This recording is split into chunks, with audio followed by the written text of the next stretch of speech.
नमस्कार, पॉलिटिकल बाबा में आपका स्वागत है। मैं हूं मनोरंजन भारती। आज चर्चा करेंगे शरद यादव जी की।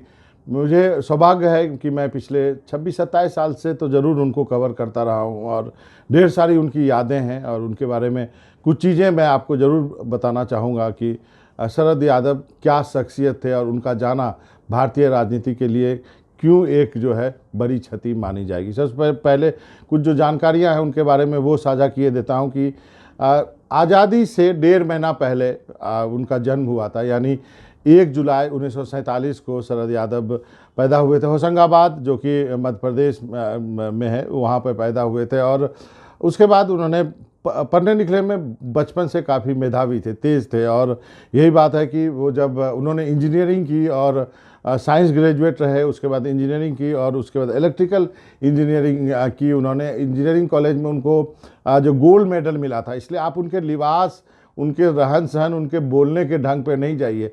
Sharad Yadav gold medallist engineer थे, जो कि देखने से आपको शायद ऐसा महसूस ना होता हो, लेकिन इस बात की सच्चाई है। और आपको बता दूं कि राजनीति की शुरुआत भी उन्होंने अपने स्टूडेंट लाइफ में ही कर दी और वो अपने छात्र संघ के अध्यक्ष बने। और उसके बाद सबसे बड़ी बात यह है शरद यादव के बारे में, जो कि शायद पूरी दुनिया को नहीं मालूम है, कि वो 1974 में ही सांसद हो गए थे।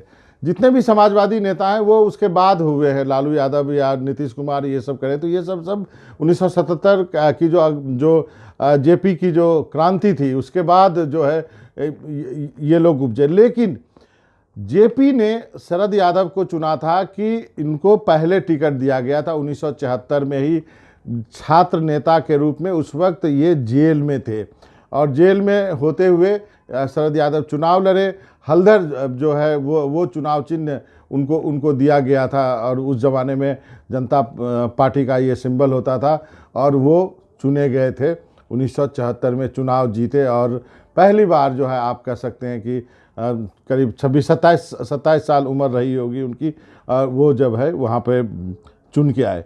एक और चीज़ उनके साथ जुड़ी हुई है, वो भी अजूबी चीज़ है। आपको बता दूं कि जब 1976 में इंदिरा गांधी ने एक प्रस्ताव जब वो लाई थी कि लोकसभा का कार्यकाल, जो कि 5 साल के लिए फिक्स है, उसको बढ़ा के 6 साल करने का जब वो कानून लाई थी, तब सब 2 ही सांसद ने इस्तीफा दिया था। उसमें एक शरद यादव थे और दूसरे मधु लिमये साहब थे। 1984 में अमेठी में राजीव गांधी के खिलाफ चुनाव भी लड़ा था शरद यादव। और आज के दिन स्थिति है कि उनकी बेटी सुहासिनी कांग्रेस में है और बिहार में बिहारीगंज एक सीट है, वहाँ से कांग्रेस के टिकट पर विधानसभा का चुनाव भी लड़ चुकी हैं। और दूसरी बड़ी बात यह है कि शरद यादव जो है वो लालू मुलायम नीतीश इन सब में थोड़े सीनियर नेता माने गए, खासकर बिहार की राजनीति में। और एक और बात वो भी बता दूं कि एकमात्र ऐसे नेता हैं जो पैदा लेते हैं मध्य प्रदेश में, मध्य प्रदेश से भी सांसद बनते हैं, बिहार अपनी कर्मभूमि बनाते हैं, बिहार से भी सांसद बनते हैं और यूपी बदायूं से भी एक बार सांसद रह चुके हैं। यानी एक शख्सियत जो कि एक राज्य में पैदा लेता है, 3 राज्यों से वो लोकसभा में चुन के आता है, जीत के आता है लोगों के वोटों से। ये शख्सियत थे शरद यादव। शरद यादव का कंट्रीब्यूशन, सबसे बड़ा कंट्रीब्यूशन मैं मानता हूं कि मंडल आयोग को लागू कराने में शरद यादव का नाम नंबर 1 है। उनके नेता के रूप में लिखा जाएगा। वीपी सिंह के ऊपर चाहे दबाव बनाने की बात हो, कई लोग इस पर डिबेट करते हैं, लेकिन मुझे मालूम है कि शरद यादव नंबर 1 थे। नंबर 2 पे आप रामविलास पासवान को रख सकते हैं। कमंडल की राजनीति को तोड़ने के लिए, जब मंडल की राजनीति लाने के लिए जिस वक्त वीपी सिंह हिचक रहे थे, शरद यादव ने कहा कि नहीं, ये समय आ गया है कि समाज के जो ओबीसी हैं, जो अदर बैकवर्ड क्लास हैं, जो वंचित लोग हैं, जो पिछड़े लोग हैं, उनको आवाज़ देने के लिए आपको ये जो है लागू करना होगा। और उसके बाद लागू होता है और एक उसके बाद से आप कह सकते हैं कि वो अलग ही कहानी है। उस पर हालांकि कई डिबेट हो सकती है, लेकिन मंडल आयोग को लागू कराने का श्रेय शरद यादव को जाता है। जैन हवाला कांड में 5 लाख रुपए घूस लेने का आरोप लगा था। शरद यादव ने इस्तीफा दे दिया था, बाद में वो बरी हो गए, छूट गया, उसके बाद फिर से सांसद बने। लालू यादव को सीएम बनाने में शरद यादव की काफ़ी भूमिका रही थी। आपको मालूम है कि वीपी सिंह खुद उस वक्त प्रधानमंत्री थे, रामसुंदर दास को चाहते थे, लेकिन शरद यादव ने एक चाणक्य की भूमिका निभाई।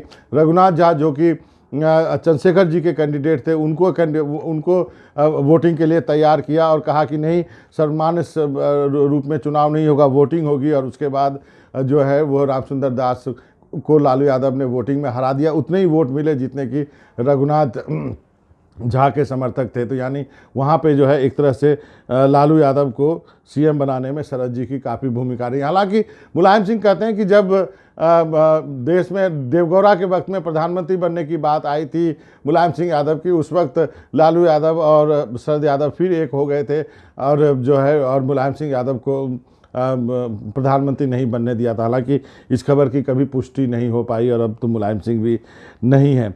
देवगौड़ा और लालू यादव के बीच में जब भी किसी बात को लेकर के तनातनी होती थी, जब देवगौड़ा प्रधानमंत्री बने थे तो लालू यादव का भी चांस था, जैसा मैंने कहा कि मुलायम सिंह भी क्लेम करते थे। तो उनके बीच में जब गर्मा गर्मी होती तो उसके बीच में रेफरी का काम जो है शरद यादव ही किया करते थे। तो ये सारी चीज़ें उनके कार्यकाल से जुड़ी बातें हैं।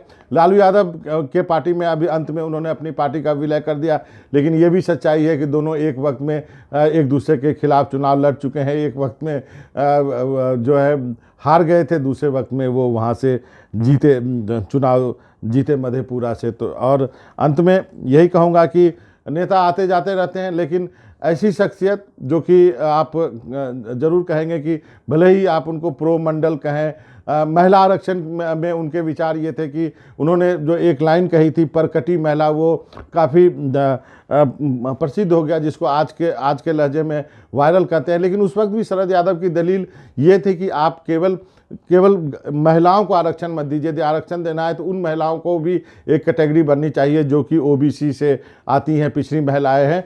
और उस संदर्भ में उन्होंने कहा था कि यदि उन महिलाओं के अधिकारों को आप सेफ गार्ड नहीं करेंगे तो यहाँ पर इसी ढंग की महिलाएं जो हैं लोकसभा में भर जाएंगी। हालांकि इसके बाद उनकी काफ़ी आलोचना हुई, लेकिन ये बात सत्य है। आप उन्हें बहुत लोगों ने कहा कि एंटी वुमेन है शरद यादव, लेकिन उनकी बातों को उन्होंने लगता है ठीक ढंग से उस वक्त नहीं समझा था। तो आप शरद जी नहीं है, लेकिन जाते जाते मैं आपको बता दूं कि समाजवादियों की जो लाइन है, जो पीढ़ी है, वो धीरे धीरे करके ख़त्म होती जा रही है। रामविलास पासवान, मुलायम सिंह यादव और अब शरद यादव, और लगता है कि लालू यादव बचे हैं उसमें। उसके बाद की पीढ़ी में थोड़े से और आए तो नीतीश कुमार बचे हैं। लेकिन लोहियावादी और समाजवादियों की ये धारा भारतीय राजनीति से विलुप्त होती जा रही है। और निश्चित रूप से शरद यादव का जाना जो है एक राजनीति में, खास करके एक अलग तरह की राजनीति में जो गरीब गुरबों की बात करता है,